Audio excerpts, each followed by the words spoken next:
Русские обычно строят свои города на холмах. Либо, если дело в степи, то сначала строят церковь, а потом вокруг нее уже всю остальную застройку. Это символизирует стремление русского человека к Богу, стремление к горнему миру. А это Ижевский пруд. Его 250 лет назад выкопали вручную. Рядом на его берегу построили железноделательный завод, потом оружейный. То есть застройка Ижевска начинается, наоборот, с ямы, с углубления. Соответственно, с горним миром ситуация у нас строго обратная.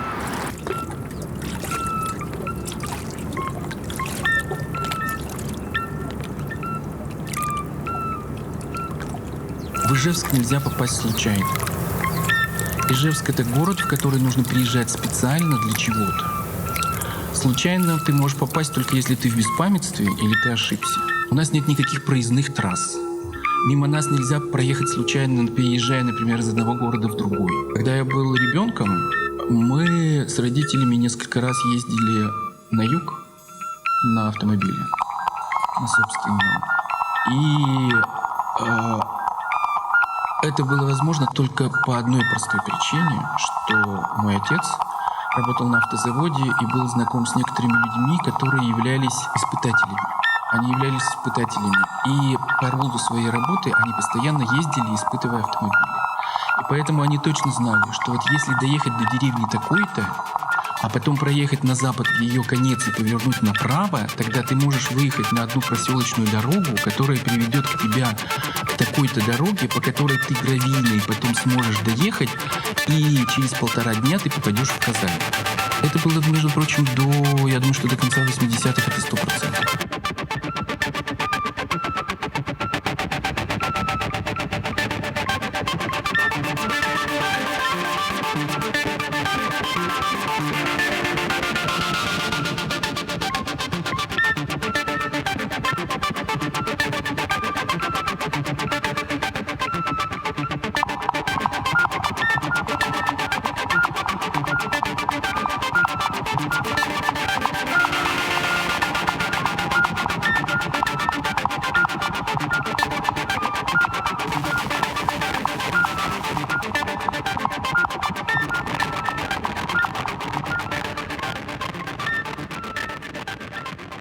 И время было такое, когда мы побеждали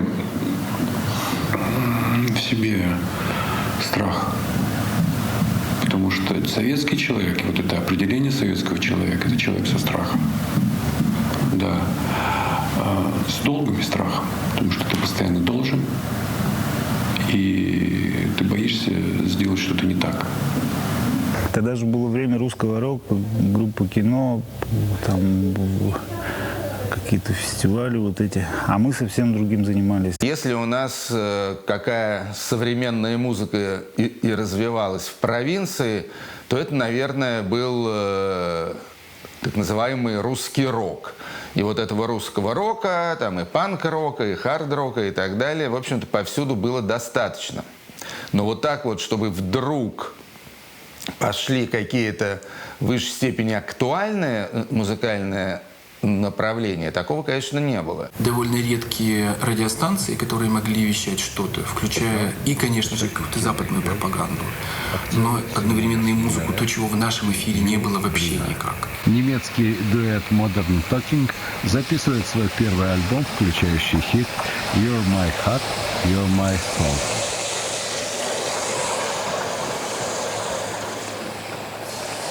Самая сложная работа была точно узнать, что тебя интересует. Настраивали радиоприемник и по транскрипции просто угадывали название группы там за треком. Вот, скажем, удобно было у немцев, или мы радио Норвегии нашли такое сумрачное радио, индустриальную, авангардную музыку. А норвежский язык, он такой странный. И среди них раз английская транскрипция. И мы понимаем, что это название либо группы, либо трека. Мне была страшно интересна вообще новая музыка. Новые звуки, новые... То, чего как бы вот непонятно было, как сделано. Пластинками мы обменивались на так называемые сходки, которая называлась «Туча». «Туча», конечно, дело, это вещь была. Приходили люди меняться пластинками. на неделю, там, на 2 или совсем. То есть ты отдаешь пластинку, он тебе другую выбираешь, записываешь и вот так далее. Прям это культ такой. Ты в субботу идешь, все, тебя туча ничего не волнует. Туча делилась на такие компании. Кто-то хард-рок слушал, там Deep Purple, Led Zeppelin, Queen. Это все сейчас известные группы. Тогда это достаточно так удел тоже энтузиастов был. Наша вот компания, как New Wave, Новая волна, какие-то там, не знаю, Sky, такие. Это в то время это авангардом практически было. Индастриал уже тогда появился. Все это удивлялись, вот скажем, те же москвичи, я помню, Ижевск уже тогда среди меломанов такое место занимал определенное. То есть знали и в Питере, и в Москве, что в Ижевске берут такую всякую замороченную музыку. Все прогрессивное было, все прогрессивное было в Ижевске в то время. Можно было достать. Много было Фойди, Пил, Мьют. Ну, какой-то вот это был постпанк, Q, Depeche Mode, Echo and the Bunnymen, Siouxsie and the Banshees, в то время New Order, Cabaret Voltaire, что там еще было, Fat Gadget, Coil, конечно, Throbbing Gristle, Psychic TV.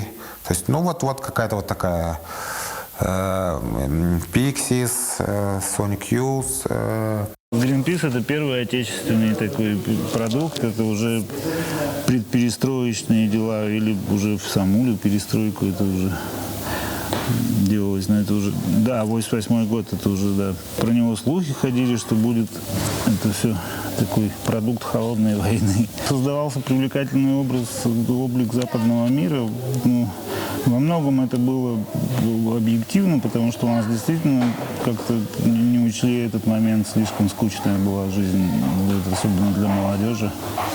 Уже было понятно, что мир меняется, даже в Ижевске это было понятно, а делать было совершенно нечего. Естественно, музыка одно из таких увлечений было. Чуть позже появится видео первое. А это тоже перепринт болгарский, по-моему, говорил. Балкантон Венгрия, это венгерский лейбл. Ага. Вот, он стоил, конечно, тоже подешевле. Это. Тоже были любители сольного творчества Джона Леннона, Саша, по-моему, любил это из Velvet Underground. Но у нас фирменный вот такой был альбом.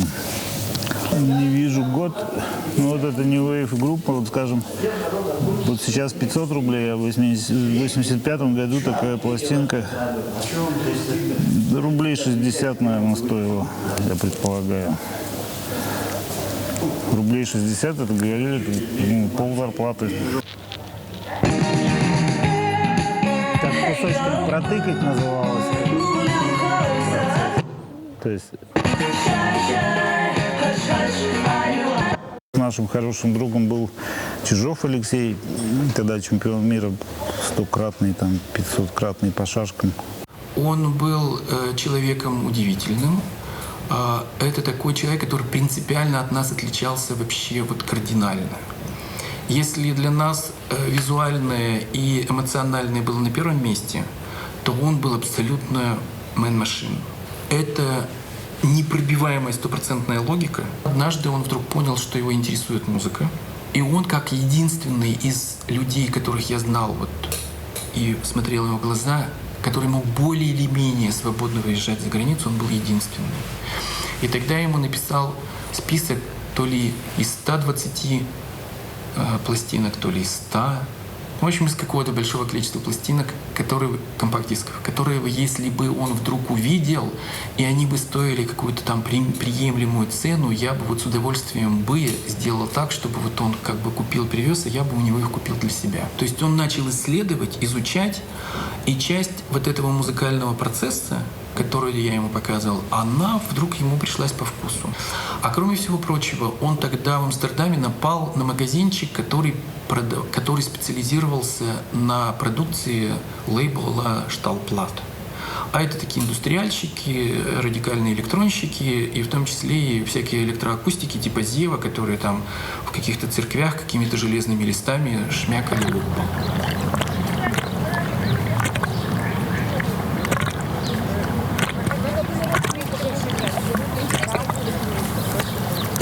Получение какого бы то ни было творческого продукта в те времена оно было равносильно подвигу, такому творческому подвигу любого продукта. Плохого, хорошего. У тебя от папы могла остаться камера, например, которую он купил там, в 50-х или 60-х годах. Но не факт, что ты мог купить пленку. Потом пленка могла, просроченная какая-нибудь, совершенно случайно объявиться в продаже, но ты мог ее купить, но где ее проявлять тоже было непонятно. Когда появился первый электронный музыкант? Электронный, потому что с этим было полегче. Гитару мало тебе кто бы дал. А кроме всего, на гитаре нужно было уметь играть. А на электронном инструменте можно было не уметь играть. Можно было нажать и крутить ручку. Электронику можно было дать, потому что хочу с ним, собственно говоря, случиться. К тому же, в рамках вот этой конверсии, когда Горбачев объявил о том, что военные заводы должны каким-то образом выживать и в конце концов работать на народ, заводы, которые раньше делали только ракеты и боеголовки какие-нибудь, они вдруг стали делать кастрюли, скороварки, машинки для закатывания крышек в банки с огурцами. И кое-какие заводы стали делать более сложные вещи, и тогда появились первые электронные барабаны. Абсолютно точно, что первое официально существующее, громко заявившее и оставившее после себя внятное содержание, это БМ. Это 83-85-86 год. Сомов однажды притащил мне запись и сказал: послушай, это новый Крафтверк. Но это была, конечно, лажа, потому что совершенно понятно, что это был не Крафтверк. А это была такая электроника, и на что я ему сразу сказал: Саша, это ты что ли играешь? Он сказал: ну да, это я. БМ абсолютно никак не признан был теми, кого потом стали называть первой ижевской волной. Ну, я не знаю, может быть, туда кто-то, какие-то еще группы входят, но вот Родезия, СД, Самцидронта, красивая пришла. Организация сна. Организация сна, да. На самом деле тусовка-то небольшая. То есть если вот так вот по пальцам пересчитать, человек 40, я думаю. Те, кто вот... Музыкант? Да. Ну, музыкант, тусовщик, там, в принципе, был тусовщиком, стал музыкантом. Вообще вся ижевская электронщина вышла из пеньков. Вот как Дзержинского. Раз поворот, и туда во дворы Московы, в соседнем подъезде Багаев, Вадик Сисюнин через 3 дома, Сашка Бичков тоже там живет. Васю они где-то погребли, видимо, с института, я не знаю.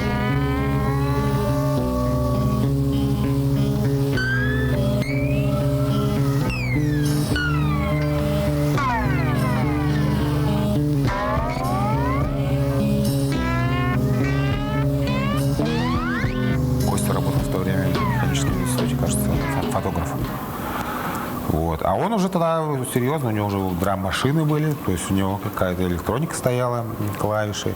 То есть он уже как-то так для нас был вау, у него драм-машина. Мы потом ее выменили у него на какие-то то ли штаны, то ли джинсы, не помню. Вот, и тогда у нас появилась драм-машина, и все как-то уже стало на место уже. И у нас образования нет, соответственно, никакого, а когда вот звучит этот ритм, уже ты понимаешь, что, что-то брянкать можно уже под ритм, что получается. Снова вечер, я одеваю джинсы. Снова вечер, и я иду к тебе. Ах, Франческа, пойдем скорее на крышу и при лучах заката исполним мы танго, это танго. Серега играл на басу, я на ксилофоне, и у нас шла драм-машина. То есть у нас очень такое все скупо было, но громко. Вот тогда у нас, наверное, и пошло все. Записали, наверное, песни 3-4, какие-то социально-панковским таким подтекстом. На улице снег, на улице дождь. Это время свиней. Я ненавижу его. Я одеваю свой плащ, но он обнажает меня.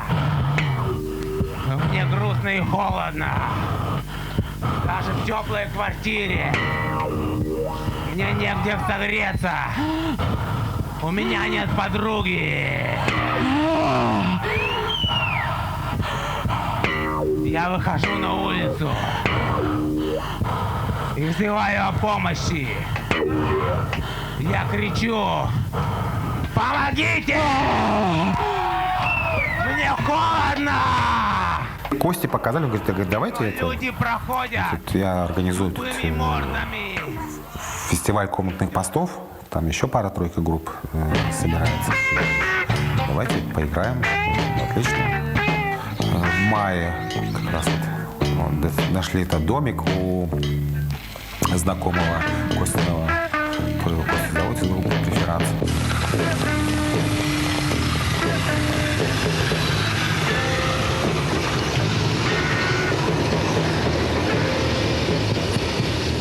Старый деревянный домик, буквально там, наверное, он метра 4 на 3. Причем половиной занимала печка русская. Вот, завезли туда аппаратуру, поставили звук, Костя принес магнитофон для записи, фотографии. Вот пока завозили аппаратуру, нам плохо стучали, местные жители спрашивали, что когда дискотека начнется.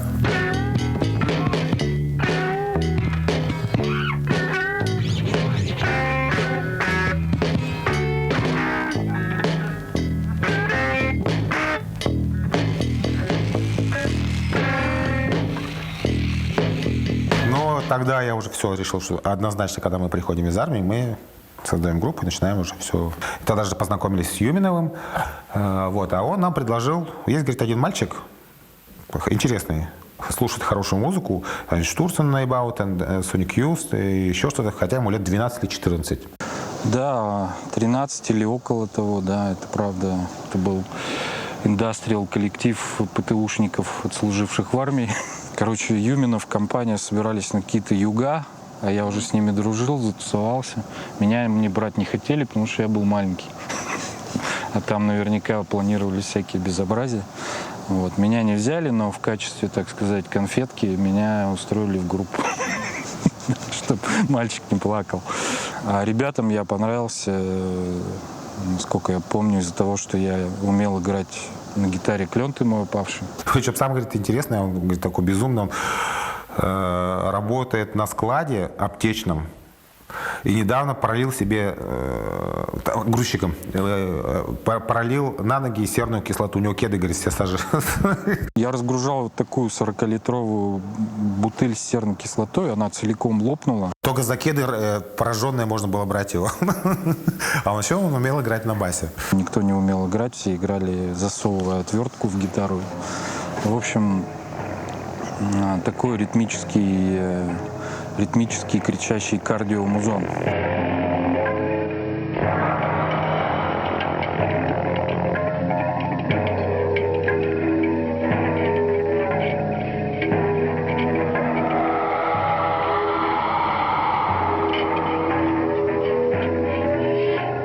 Когда я работал медбратом в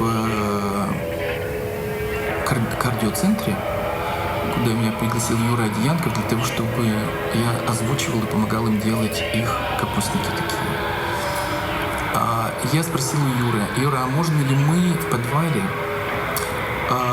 вынем некое количество земли для того, чтобы там сделать студию, чтобы вот есть классные ребята, музыканты, чтобы можно было там как бы вот это делать. Это помещение, это пространство находилось прямо под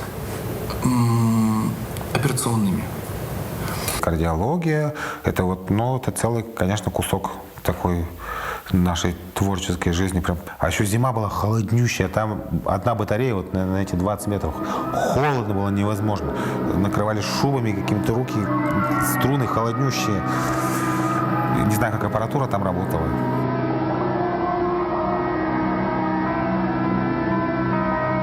Мы уже обзавелись и гитарами, и синтезатором, электроникой.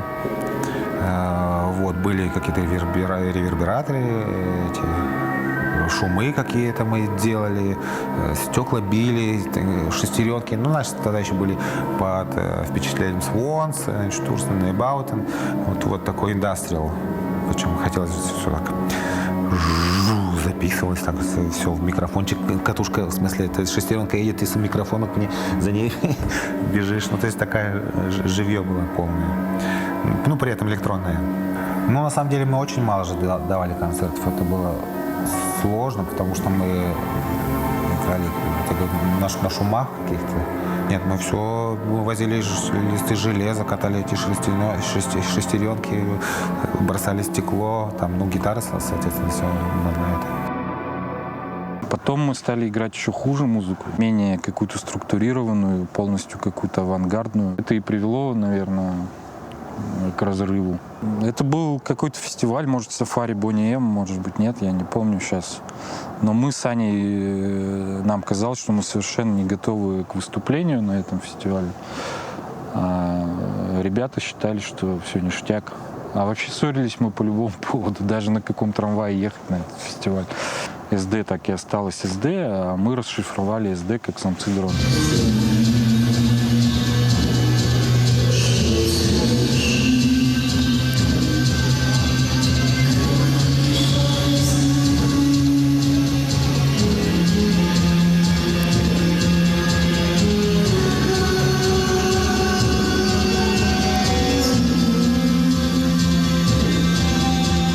Выставка около этого театра оперы и балета. И выставка была почему-то на улице. Это начались Дни города. И у меня было сейчас супер прорывное произведение. Называлось оно «Удмуртская правда». Я ломал систему, такая, размер «Удмуртской правды». Социализм же еще, мы же строим социализм, ничего не... И маслом выдавил строчки эти, и «Удмуртская правда» там картоном написал. Все, это был вынос мозга. Подошли чуваки, вообще офигенно красивые. Один начал говорить какие-то фразы такие, он похож был на Нестерова, музыканта из Мегаполиса. И начали какую-то говорить, что фигню, что голуби — это грязные попугаи. Короче, это казалось Багаев с Васей Агафоновым, вот бамбуки. В общем, мы с тех пор не расстаемся.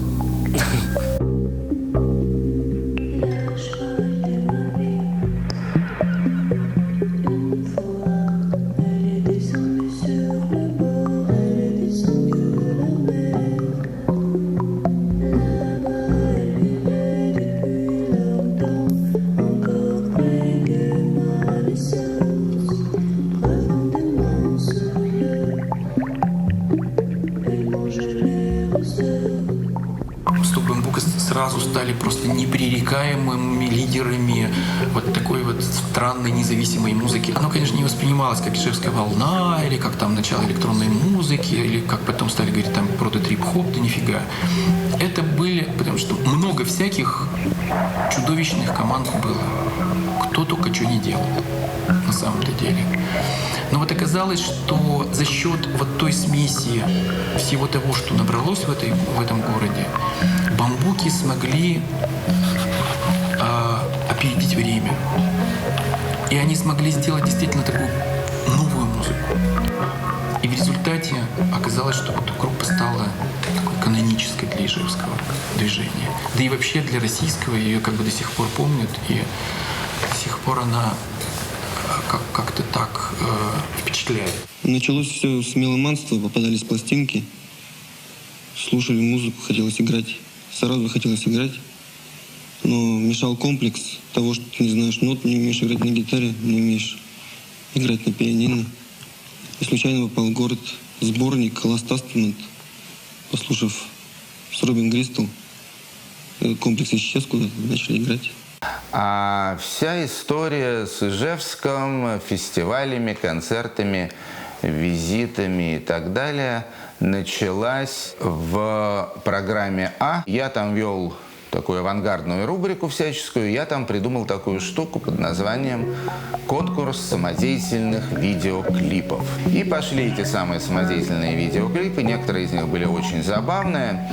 И среди них попался клип группы группы «Стук бамбука» в 11 часов. Песня под названием, по-моему, она называлась «Cheval de ma vie», то есть «Лошадь моей жизни». Надо сказать, что этот видеоклип, он, что называется, произвел сильное впечатление и на меня, и на телезрителей, и, по-моему, он был назван победителем вот этого самого конкурса самодельных видеоклипов. Вообще чудо, что сделали бамбуки с нашим городом. Они сказали «можно», и все бросились вообще снимать клипы все. Группа мне нафиг не нужна была, как вообще не музыкант никакой абсолютно. Мне надо было создать группу, какую я хочу, чтобы снять видеоклип лучше, чем у Багаева.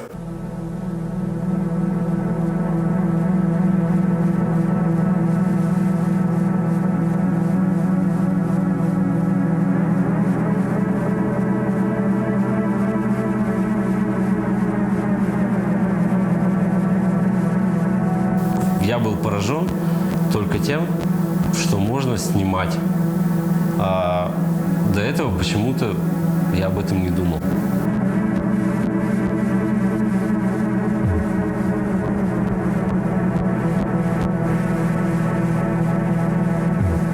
А «Пушка Лаунж» — это прорыв видео у Красивой пришла. Это первый самый видеоклип.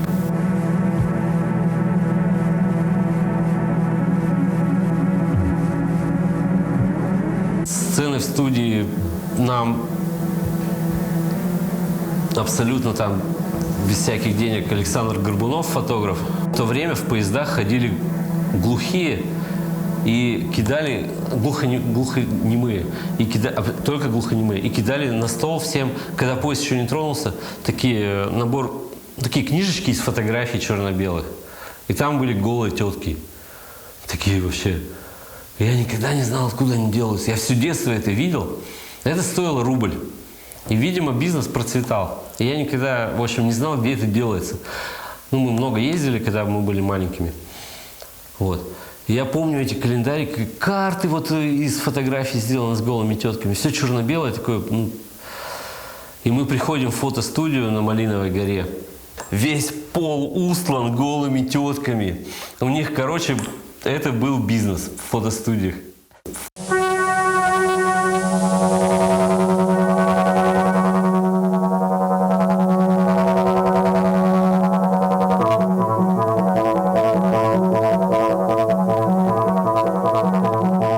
Во фрешенапе суть в том, что все неправда.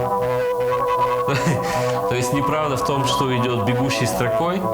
Это мы очень жестко троллили ту систему телевидения, которая тогда была.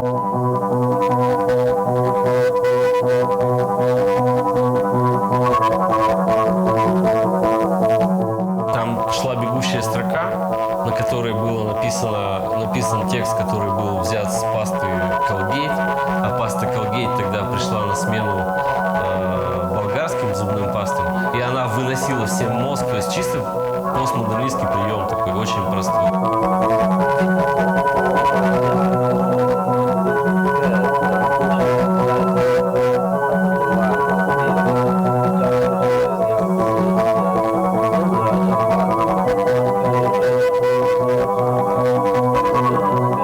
Группа решила записать приличного музла.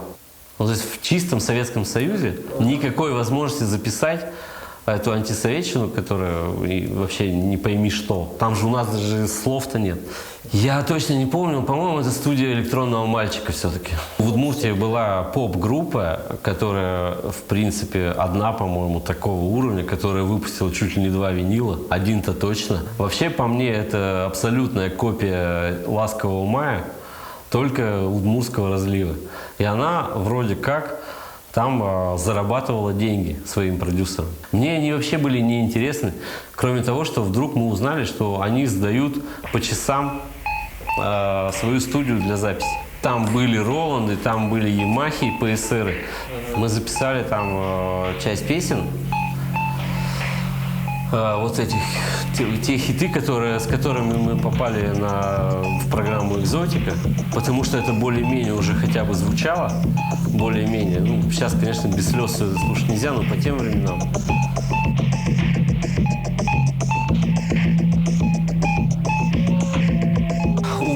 композитора Носкова открылись чакры, когда он увидел, что можно делать со звуком.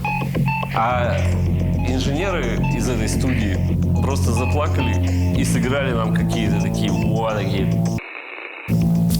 Ну, мы сказали, Вадик им сказал, идите там покурите где-нибудь вообще. Вот, придете, когда будете писать. И на этом была записана концертная программа, то есть мастера, на которые, в принципе, парни, ну, это как минус, добавлялись на всех этих фестивалях экзотики, где мы выступали. Мы не потянули бы вообще сольный концерт. Мы не наработали материала, прям такой сольник, и никто бы и не пришел бы на сольник. Там, в принципе, вот кучей мы собирали колхозник, там, наверное, там раз в год. Выходило несколько нудных электронных групп, и там они что-то там ля-ля-ля, очень скучно все, девки там скучали, у каждого были свои фанаты, а потом выходила Родезия, и гитара просто всех рвала, как тузик грелку. Ну, то есть стратегически это очень правильно, но мы занимались искусством.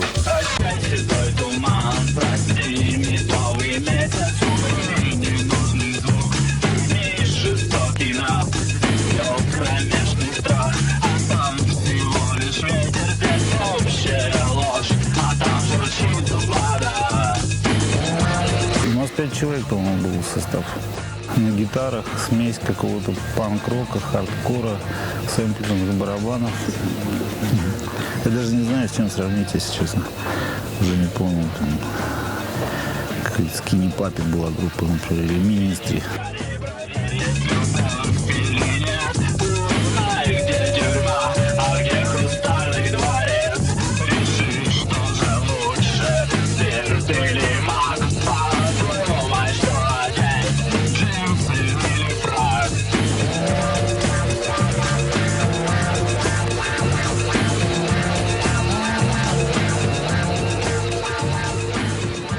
То есть это все идет вот от этой вот меломанской деятельности, от тучи. Вот, скажем, как я с Андреем Борисовым познакомился на «Горбушке». Это Андрей Борисов, это вот владелец «Экзотика» лейбла, вот этих программ.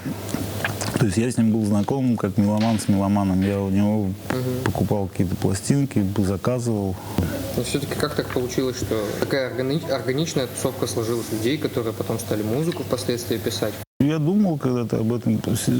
Я думаю, это с образованием связано, вот, с деятельностью наших института Ижевского, вот, механического, сейчас ЖГТУ, и худграф в университете.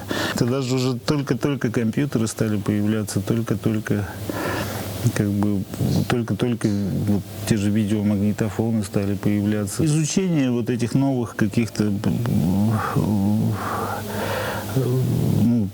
технологических перемен, да, вот этих, как бы, оно так или иначе с этим сталкивались в процессе учебы, также и с новыми формами искусства люди на худграфе, например, сталкивались.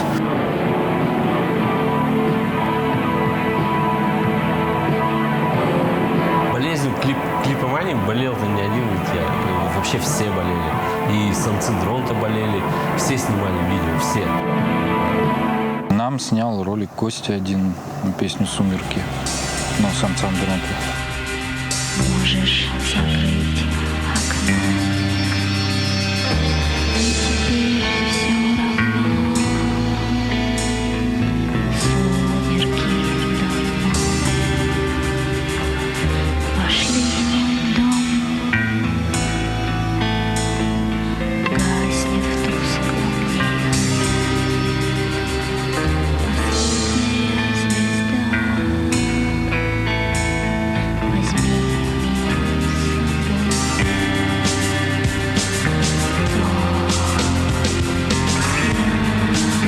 Без тебя.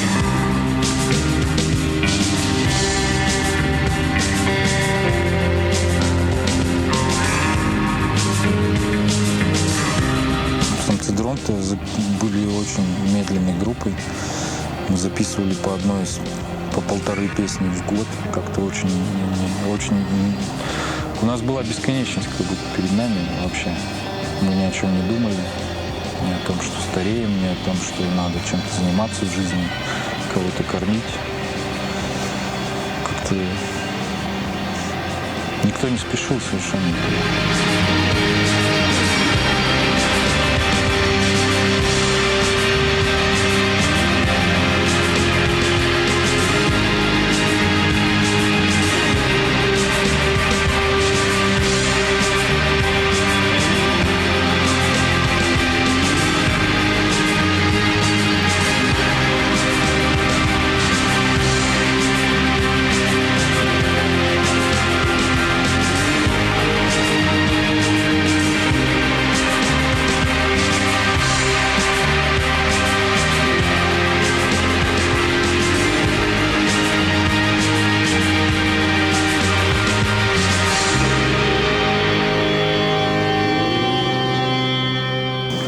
знаешь, я ничего не помню, кроме ГКЧП. Вот когда был ГКЧП, вроде бы Костя Багаев собирал компанию в партизаны. Вроде бы я собирался туда идти. Я был, наверное, слишком молод, чтобы задумываться о политике, о государственных строе, о том, как я вообще живу, хорошо ли я одеваюсь, хорошо ли я ем. Мне вообще на все было наплевать. Я даже не переживал из-за того, что я не могу купить каких-то инструментов хороших. Мне хватало того, что у нас было, там, Polyvox, Лидер 2, примочка гитарная, какая-то чешская гитара, которую я купил, скопив за год, не знаю, какими усилиями. Совсем недавно у Багаева в одном интервью, у Багаева и Стука Бамбука в 11 часов, ему задали вопрос, какие у вас были отношения с управлением культуры. Он тогда сказал, что мы были друг для друга утопленниками. Мне кажется, это очень правильная такая метафора, потому что утопленник, во-первых, это такая неагрессивная оппозиция. Утопленник живет в параллельном мире, у него все наоборот, и он просто невидим для таких вещей. И как последствие оказалось, вся вот эта генерация, она оказалась утопленником по отношению и к управлению культурой, и к Министерству культуры, и по отношению к Питеру, и к Москве, и к Европе, и Америке. Мы изучали вот это вот шаманское искусство. Меня лично привлекало свободное обращение удмуртов с границей жизни и смерти. Легкий переход. Смерть для удмуртской ментальности не трагедия. Антология ритуальной жизни — это может быть программный фильм. Об этом говорят и те награды, которые получил этот фильм. И в Америке, и в Австралии получил фильм. Участвовал во многих конкурсах. Трижды перепродавался. Под ним появлялись другие титры, другие фамилии, но это наш фильм.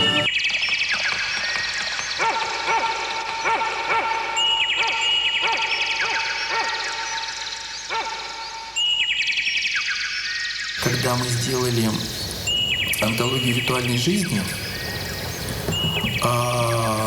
Касим, лежа в ванной, а тогда появились первые радиотелефоны. Радиотелефон — это когда на базе телефон стоит, и он без проводов. Он лежал в ванной и любил меня звонить. Он позвонил и сказал: «Саша, слушай, блин, мы кино сняли, которое нафиг никому не нужно.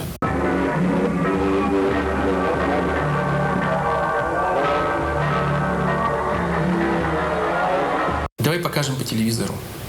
И я говорю: ты что, 45 минут никто не возьмет в эфир? Такая бомба, это всю программу нам надо будет отдать. Кто же нам целую программу отдаст? Он говорит: ну, тогда давай сделаем фестиваль, ты позовешь Артема, Борисова. Я говорю: слушай, я еще как бы знаком кое с кем в Питере. Я могу добраться до Курехина. Он говорит: о, назовем Ижевская экзотика. Всем привет. Я говорю: блин, ты не утонул там еще от счастья? Он говорит: да спокойно, все у нас будет супер. Итак, я хочу вам сказать о том, что председателем жюри является Артем Кирович Троицкий.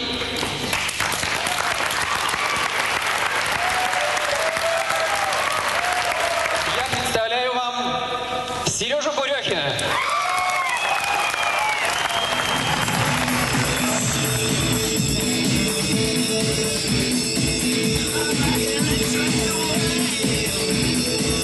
Скажу честно, я вообще не помню этого фестиваля. Я думаю, что мы там довольно буйно себя вели, много выпивали.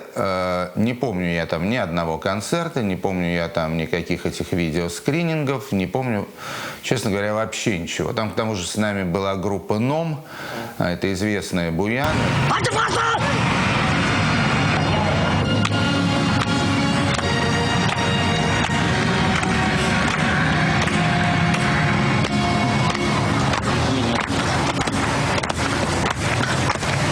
Здравствуй, Удмуртия!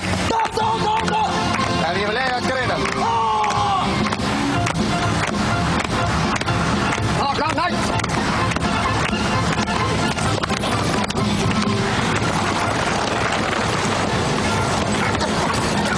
Там было довольно много артистов. Я помню, группа «Родезия», группа «Красивая пришла». Сцена была интересная. Она была интересной, во-первых, она была интересной тем, что она вообще была. И тут странный парадокс, я бы сказал, что с одной стороны Ижевск был уникальным. Второго такого города в России не было. То есть у нас имеется Москва, имеется Петербург, Екатеринбург и Новосибирск, и все. И это, конечно, очень странно, потому что, на мой взгляд, в любом крупном городе вообще должно что-то происходить.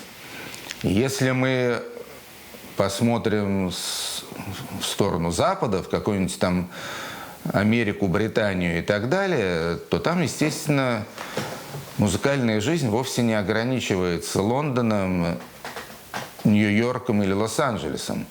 Там все происходит повсюду. И, на мой взгляд, это правильно, это абсолютно нормально. Жизнь в большом городе, наличие там информации, наличие там учебных заведений, талантливых людей, клубов и так далее должно порождать какую-то местную музыкальную сцену. Чему это случилось именно в Ижевске, не могу сказать. То есть отчасти, может быть, это имеет отношение к тому, что называется роль личности в истории. Но мне нравится, что людям вроде бы как нравится. Через 4 часа все просто разбежались от выступления групп. Это тоже входило в нашу программу. Я тогда еще не знал, что Троицкий с Курюхиным в ссоре.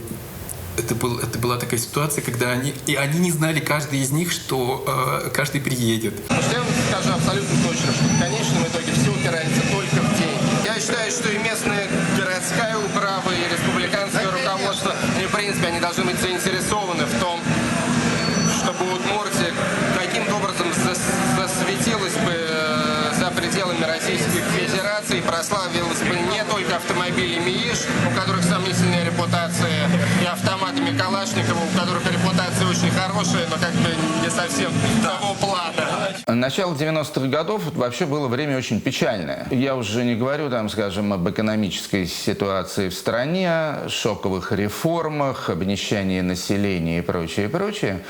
Но если посмотреть вот на эту альтернативно-молодежную музыкальную сцену, то она, конечно, представляла собой картину полной разрухи. Рок-музыка, которая у нас доминировала полностью в 80-е годы, она на рубеже десятилетий практически развалилась. То есть погиб Цой, умер Майк, эмигрировали там Вася Шумов, Жанна Агузарова. До этого еще погиб Саша Башлачев. Боря Гременщиков уехал сначала в Америку, потом в Англию, оттуда носа не казал. В общем, был какой-то такой очень печальный пейзаж, такой пейзаж после битвы. Если говорить об электронной музыке, то ее вообще почти не было. То есть в то время начинала у нас застраиваться клубная жизнь. То есть, скажем, в конце 91-го года прошел первый московский рейв, легендарная Гагарин-партия на ВДНХ. Потом начались вот все эти рейвы и так далее. Но своей музыки пока что эта сцена не породила.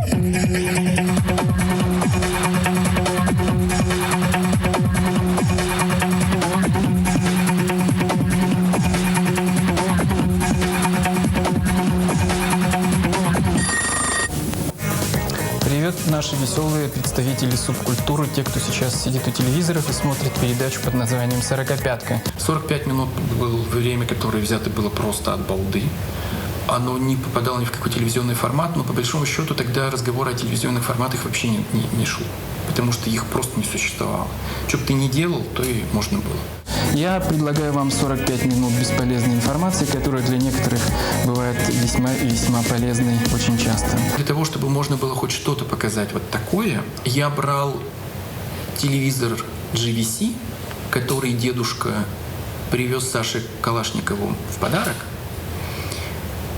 И с экрана телевизора этой самой камерой, которая стояла огромная в телевизионной студии, мы просто телевизор снимали и показывали Далее у нас очень популярная группа в нашем городе под названием Cocteau Twins. Мы искажали изображение как только могли, или снимали фрагменты, то ухо, то глаз. Это было страшно удобно, потому что можно было читать с листа, это раз. А во-вторых, это были такие странные, непонятные, это никому. А странность и непонятность для нас был очень важным фактором для того, чтобы отличаться вообще от всего того, что было в эфире до этого. И в конце самой передачи я исполню просьбу с улицы Союзной и покажу вам большого пародиста Ола Янковича. Итак, давайте будем смотреть. Потом, через некоторое время, когда у нас все сконцентрировалось и стали появляться довольно большое количество групп, которые имели уже такой ощутимый результат. Где отдохнуть в выходные дни? Этот вопрос задавал себе каждый. Сейчас же подобной проблемы стоять просто не может, так как в минувшую субботу Александр Юминов и Виктор Фрейберг, благодаря телекомпании «Новый регион», открыли новый танцевальный клуб «Ю-Дэнс». Мы ходили туда на вечеринки, просто послушать этого великого шамана Юминова, который стоял где-то там наверху, сводил с катушек, там, с кассет, там, с винила. В общем, было круто. У нас нет Ace of Base, у нас нет To Unlimited, у нас нет Real to Real и прочих таких вот команд. Это не значит, что мы, в общем-то, их не знаем. Это значит, что они нам не подходят. Основная идея клуба, как не просто времяпрепровождение, а вот такое расслабление, как мы с тобой уже говорили, только что психотерапия такая. Вам нравится здесь? Да, очень. А чем нравится? Просто атмосфера, которая здесь царит. А какая атмосфера? Можно это как-то обрисовать несколькими словами?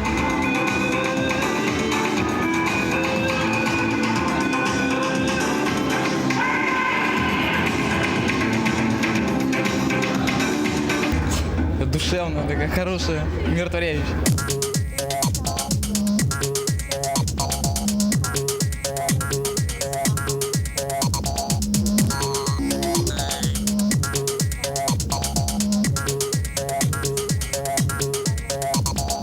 Хозяин ночи, затылок дышит, любовь так близко. Палач не спит, топор наточен, куда-то манит заката тень. Во-первых, это не дискотека, это клуб общения странных людей, как я называю, мутантов, проживающих в городе Ижевске. Касимов придумал Ю-Дэнс, что значило Юминов Дэнс. Это было очень смешно, как бы так. И он настоял на этом, но мы так и оставили. Он придумал эту елочку, конечно же. Это люди, которые вышли за рамки возможного и дозволенного. Везде свой понт, во всем свой кайф. Ты идешь на фронт, your life is a knife. Извини, старик, но я скажу тебе снова: ты родился зря и умрешь без позова. Двигайся, Каин. Ланс — это что-то такое острое. Ну, лансер, то есть человек со острием, с каким-то. Острие-то оно внутри. Да, как бы мы уже пользуемся внутренним острием. Потому что сначала человек играет в игрушки, потом ему они не нужны.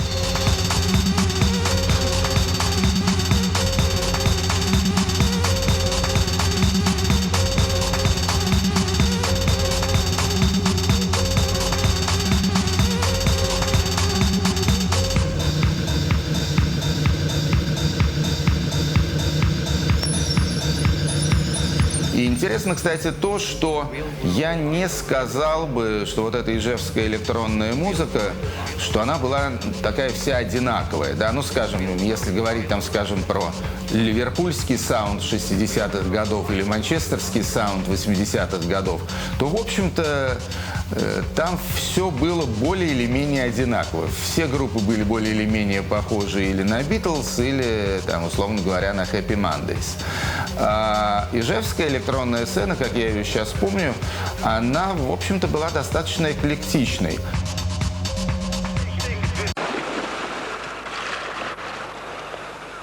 А к тому моменту программа трансформировалась из 45-ки, из 45 минут бесполезной информации.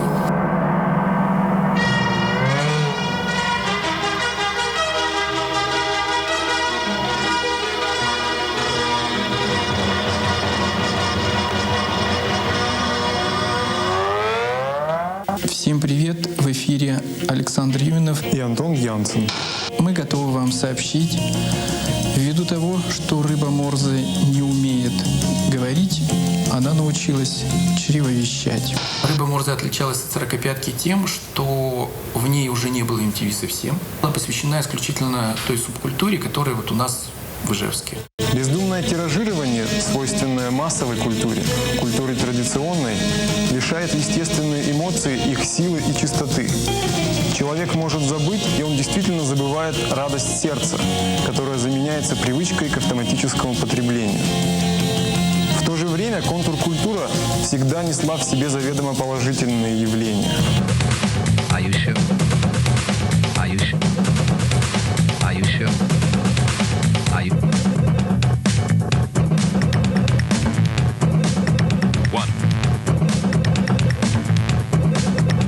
Накопилось много информации.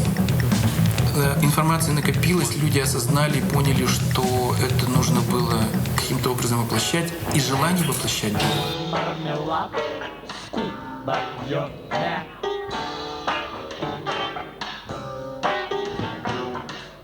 Остальное на кончике пальца.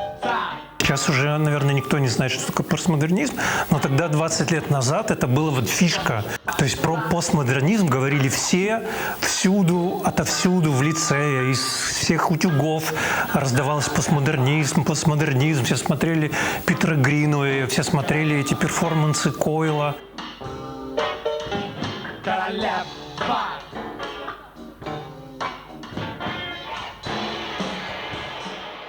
Все играли во все.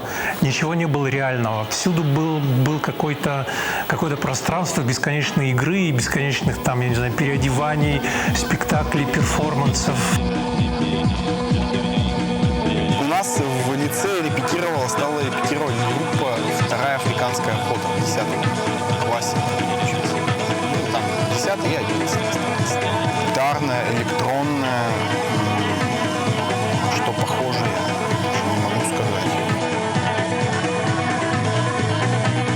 Я помню, что-то как-то мне интересно сразу это показалось, такое состояние необычное. Вот. И вообще вот весь этот образ жизни, да, которым они жили, вот это вот аналоговые синтезаторы, там, электронная музыка, они меня научили слушать там Coil, Анштюрцен, Дэвид Баута, Форум 242, Future Sound of London, Outtake. Не было, там, Renegade Soundwave, что гитарные очень классные. Мы были старшими по возрасту, потому что Рома и Бакста, они были совсем юны, а у нас за плечами уже с Мариной было музыкальное училище, и мы как бы такие были музыканты с неким музыкальным опытом, а ребята-то ведь они нигде не учились, они просто вот гитары и какие-то домашние перформансы с пылесосами. Каждый концерт становился для нас некой возможностью что-то такое учудить.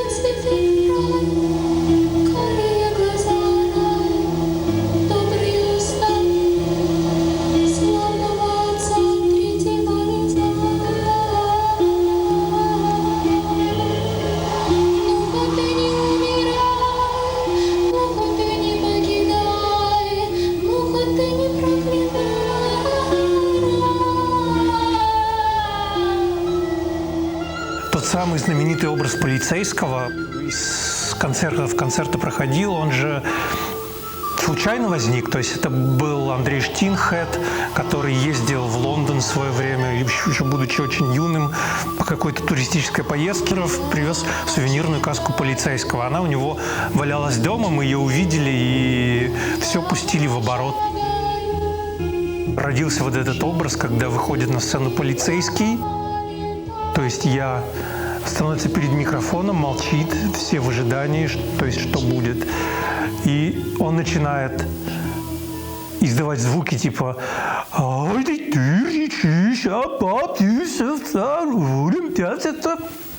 то это было неожиданно и для меня самого тоже, но так как-то все началось.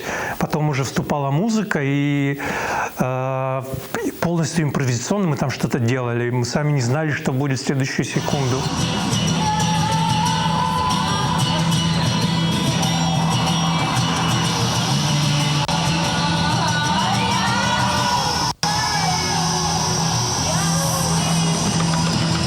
Что же все-таки произошло? Произошло то, что должно было произойти. Произошло шумное веселье, взрыв и так далее. Ну, произошел очередной праздник музыки и медитации.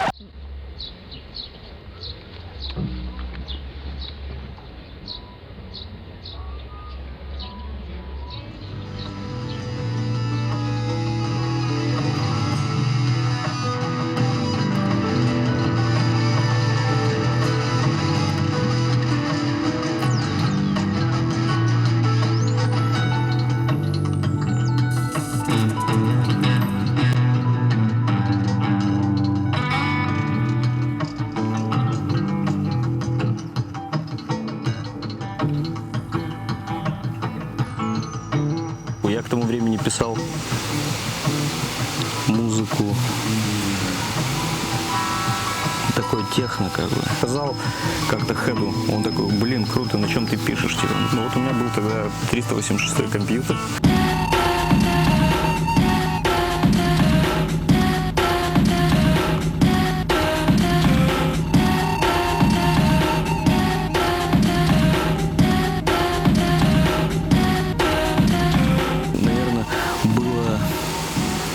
Где-то 5 выступлений, очень таких как бы классных. Потому что если бы это писалось, каждое выступление это было бы 5 разных альбомов, потому что была какая-то электронная начинка основная, какие-то ходы более-менее понятные, а дальше все зависело от состояния, как говорится, музыкантов, в каком эмоциональном, на каком эмоциональном подъеме, что предшествовало этому, потому что все это были спонтанные движения, связанные с изучением мира, как говорится, посредством дополнительных приспособлений. То есть это было определенного типа чудо в то время целое, когда ты можешь там сэмпл на ходу включать, там как-то в одном ритме все это, то есть вообще фантастика. Я стал делать перформансы. Делать перформансы во время выступлений концертных.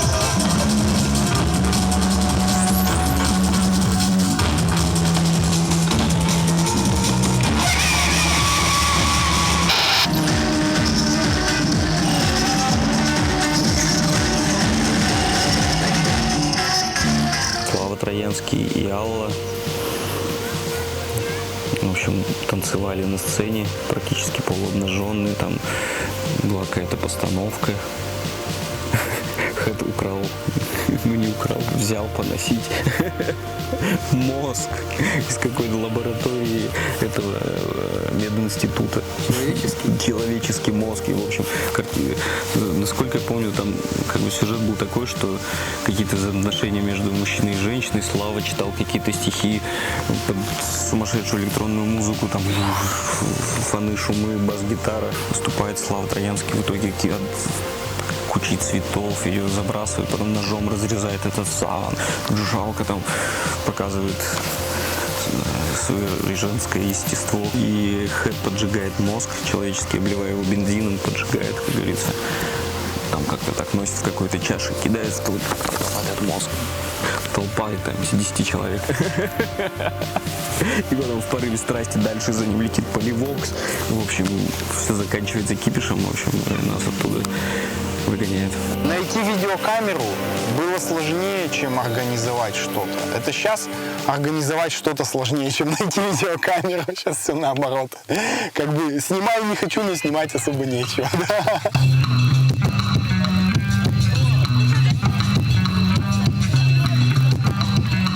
Тусовка была, несмотря на свою разнородность, она была как бы бы сфокусированы очень четко вот в одном направлении, да. Все однозначно были объединены одной литературой, это я точно говорю, да. Все однозначно были, например, в плане изобразительного искусства тоже объединены одним. В плане кино абсолютно однозначно там. Все смотрели Вендерса и Гринвея, да, и это как бы был такой вот знаковый момент, да.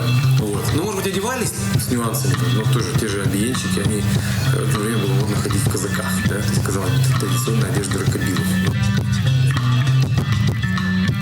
За считанный год я сменил свои вкусы, как бы интересы, там, да, и как бы направленность потока, откуда черпать информацию, и доходило до смешного, как бы такое клеймение, придавание, так сказать, анафеме, да, там, амбиенщики говорили, рок-н-ролльщики, там, рокобилы, фу. Хотя год назад еще быть рокобилом было очень круто. Понимаешь, вот парадокс.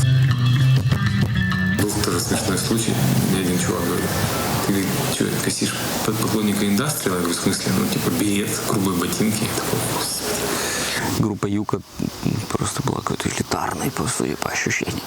То есть единственный популярный там медиа-персонаж Янсен, концерты там. Но трип-хоп хотелось играть, с него перло. Его энергетика как бы в каком-то смысле описывала состояние дел эмоциональное на тот период. Потому что, как говорится, впереди непонятно, что было вообще. Куда несется этот паровоз 90-х.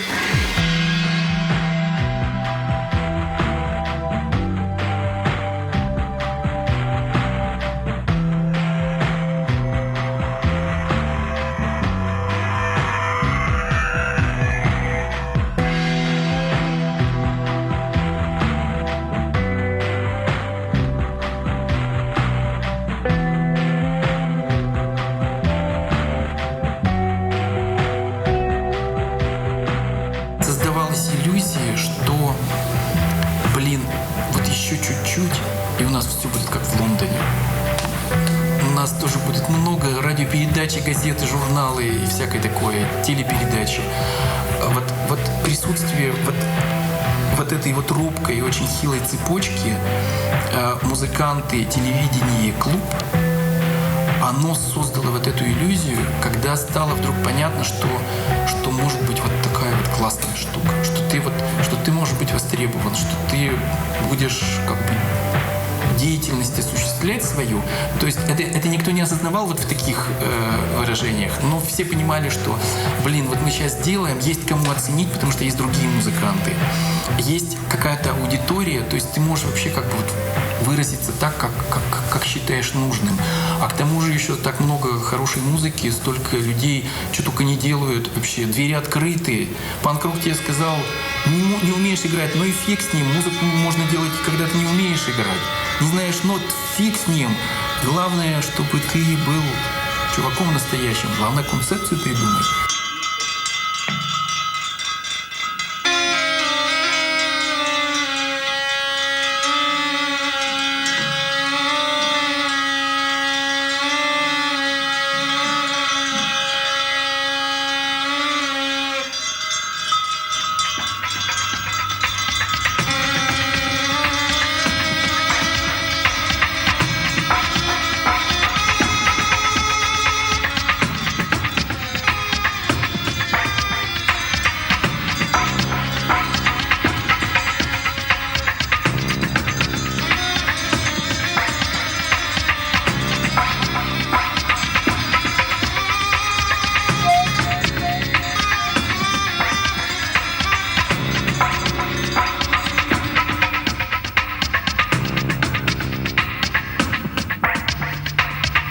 Великая мистификация 20 века группа Вирга Интакта ознаменовала своим выступлением в Юденсе приход второй ижевской волны. Эзотерическая амбиентная техномузыка инспирировала немало талантливой молодежи, а сами музыканты сегодня убедительно показывают, насколько они свободны от собственного прошлого и возмущаются, когда их музыкой почти двухлетней давности пытаются рассказать об их сегодняшнем бытие. Для меня лично дело не в конечном результате, не в музыке, а вот в каком-то другом состоянии мироощущения. Вот не изменилось она, значит все хорошо. То есть музыка — это продукт, и он как бы, пока, в конце концов, оказывается, он не таким важным.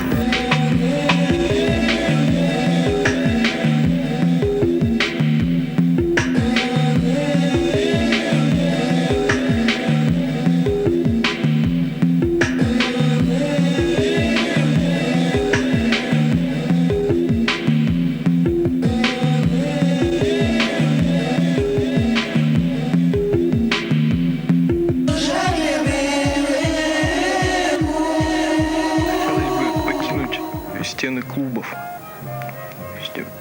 То есть сделать концерт, который был бы не в рамках дискотеки, не в рамках всеобщего веселья, а чтобы люди сидели и слушали это. Ну, чтобы массовая медитация. Со времени текущей инкарнации рыбы Морзе прошел ровно год. Впереди, как у обычной щуки, 60 лет безоблачного существования. А пока празднование первой годовщины со дня рождения, не обремененное раздумьем о грядущем. 27-28 января в Республиканском театре кукол несколько сотен человек провели 2 тихих зимних вечера, наблюдая, как первые сокровища новорожденной плетут узоры экзотических и изысканных музыкальных полотен. Зона Морзе заключила в свои объятия группы Вирго Интакте, Бёдвуд, Луноход против новых испанских кроликов и Юка. Все они известны или будут известны по передачам «Рыбы Морзе». Все оригинальны и новы для города. Меня радует то, что все-таки разнообразные интересы и вкусы молодежи на сегодняшний момент, они удовлетворяются такими вот концертами. Я рад, что у нас нет единой советской песни, как это было в старые времена. Я рад за молодежь, что у нее сейчас появилось право выбора музыки, той, которая действительно отвечает ей состоянию души. Кому-то нравится рок, кому-то рэп, кому-то вот этот стиль новая волна. Ну, мы вот красивая пришла с МЦ-Дронта, там с этой тусовкой там мы общались, мы встречались на фестивалях, там хорошие отношения очень с Шурой Мерзляковым были. То есть мы там он тоже там работал в фаст-треке, какие-то фишки мне показывал, там объяснял. То есть была какая-то передача и такое техническое общение. Мы слушали и играли очень экстремальную музыку. Скажем, начинали там с слэра такого.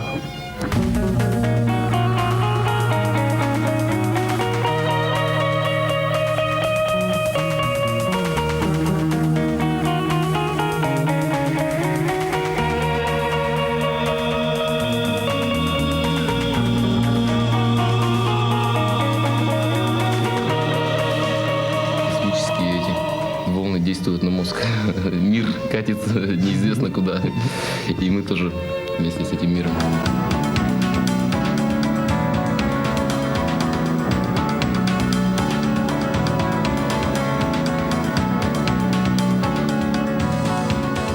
Кипел суп такой разных людей, люди из команды в команду переходили, я мог там участвовать в нескольких коллективах в раз, там просто как бы собрались, решили концерт сыграть, все, какое-то место появилось.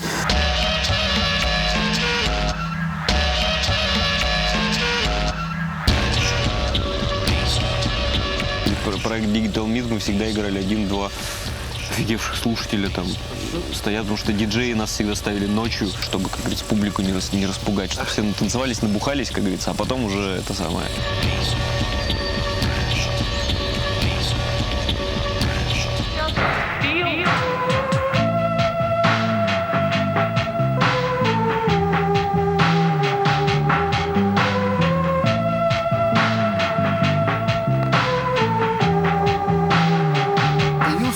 понятие Ижевск, электронная столица.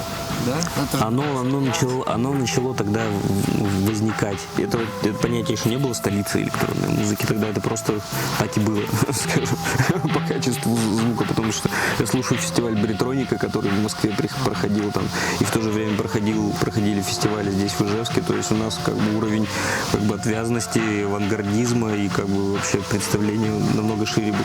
То есть я бы так описал этот всплеск культурный, что это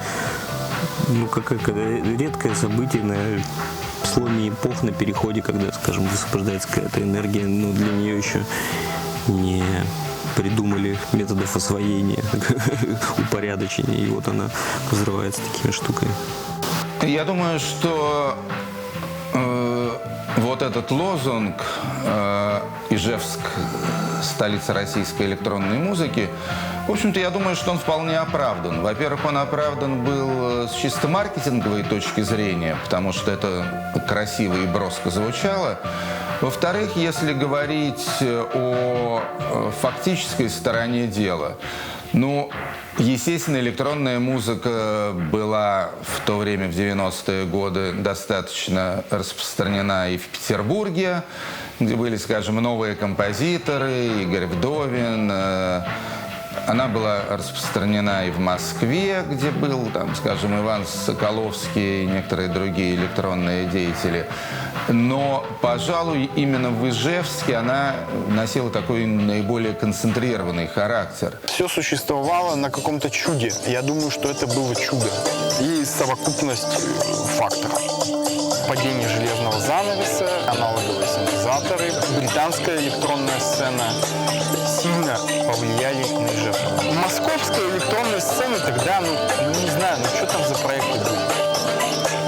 Чугунный скороход, там, Медуза-7, но они не были, там, эти новые композиторы, не знаю, они не были такими яркими, как даже та же ижевская электронная музыка. То есть там их не возникало желания слушать, переслушивать по много раз. Там. Вот а Вирга Интакта, там несколько треков есть, вот именно старых, вот того состава старого. Прямо я вот включаю, и все, короче. Я понимаю, что это, это великие произведения, и африканская охота тоже там прямо несколько таких песен есть.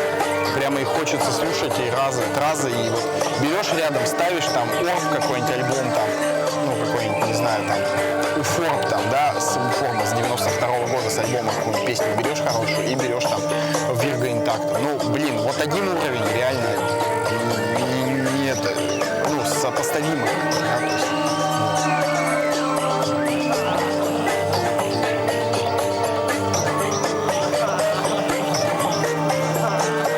А потом все это подстихло, как появились клубы, как появился какой-то формат музыки. Ну и интереса не было, скажем, широкого. То есть это же должно как-то гореть у людей. А когда потом новая волна генерации появилась музыкантов уже, это в нулевые, которые они пытались уже играть музыку, сыгранную до них, играть техно, там, играть драм-н-бейс, то есть хаус какой-нибудь. То есть уже пытались форматироваться под что-то.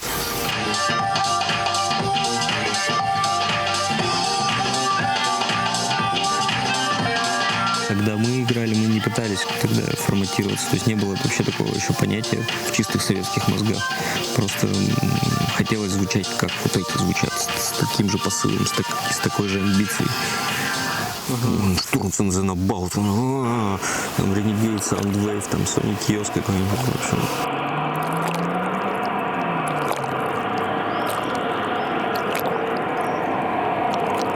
Слово первично по отношению к материи. Сначала очерчивается словом круг, вот в нашем случае электронная музыка, и этот круг начинает заполняться музыкантами, клубами, телевидением, кинокамерами и всем таким прочим. Но вдруг оказывается, что слово, оно не просто так появилось, оно имеет свою историю, и оно требует соответствия некому эталону. А Ижевск, это же не Бристоль. Он никогда не был Бристолем или Манчестером. И оказывается, что происходит подмена.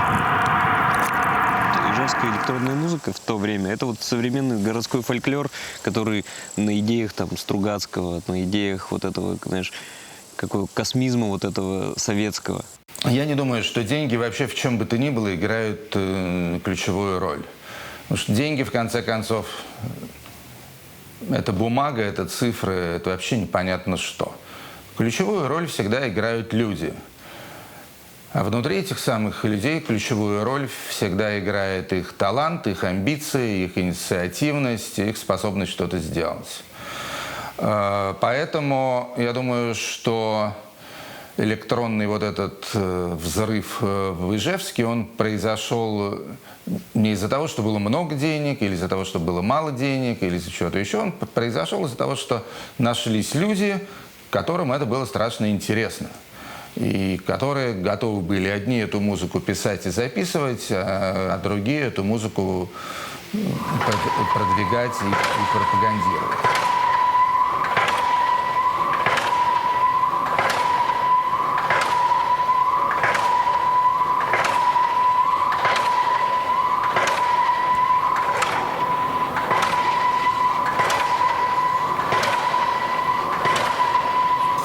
Это все случайность.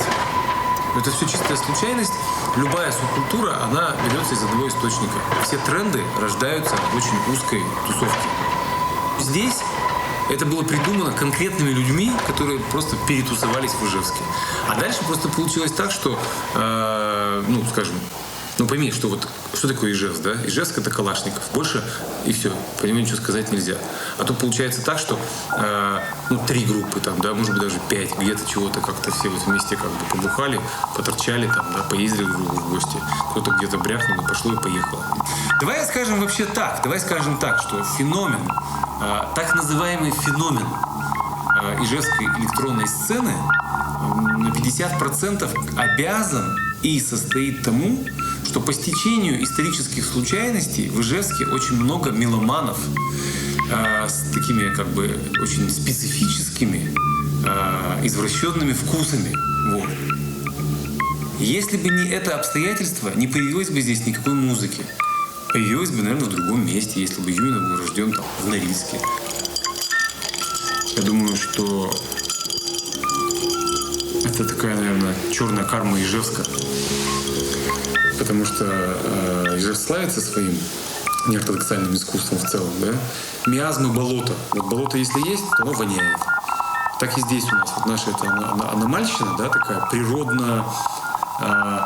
природно-техногенная, да? Она не могла и не может не порождать вот такого миазматического искусства.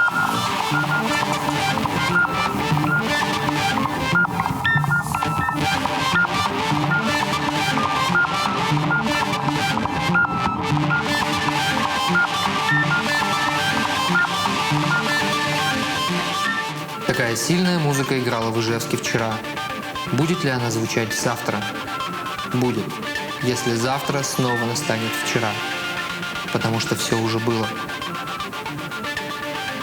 Когда нет будущего, яснее вспыхивает настоящее. Если идеал безнадежно недостижим, он вдруг возникает прямо перед тобой. Потому что он был всегда.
Thank you.